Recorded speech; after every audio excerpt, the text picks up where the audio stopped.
The University of Victoria is talking about compensation. This comes just one day after a woman came forward saying that her bank account was drained, one of the victims of the data theft.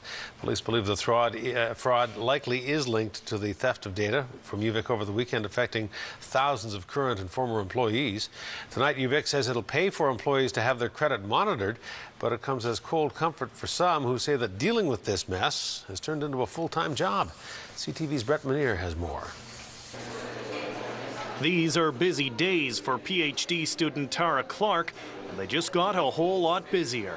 I couldn't actually believe that something like this could even happen. I was like, me and my roommate were speculating, like, it has to be an inside job. Like, how could this happen? But it did happen, and now she and nearly 12,000 others whose banking information and social insurance numbers were compromised are dealing with a mess. There hasn't been any cost yet, so I've been checking my bank account regularly, and luckily I'm a grad student, so there's not too much money in there.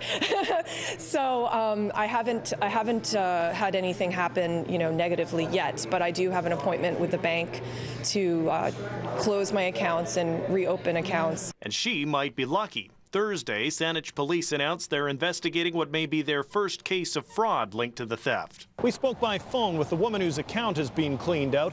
She declined an on-camera interview, but says that dealing with the mess this week has been another full-time job. She's hoping that investigators will soon be able to provide some answers. Again, we are still trying to draw a direct nexus to what has happened out at the university. We're not there yet. We still await certain financial information from a major financial institution that they are working hard on getting for us. While it appears the immediate financial impact is limited, Jansen says identity fraud can turn into a long-term nightmare. It really can be an issue for a victim for an extended period of time, and in fact, this can go on months and years. Because, he says, thieves will often try and try again to take out lines of credit, among other things. So what will the university do? So what we've been working on most recently is how do we provide credit monitoring. So as of this afternoon, we're just in the process of finalizing arrangements that will provide monitoring services covering both Equifax and TransUnion. While it will be evaluated again later, she says there will be a time limit. The additional monitoring has a charge, but the university will be picking up all the costs related to that.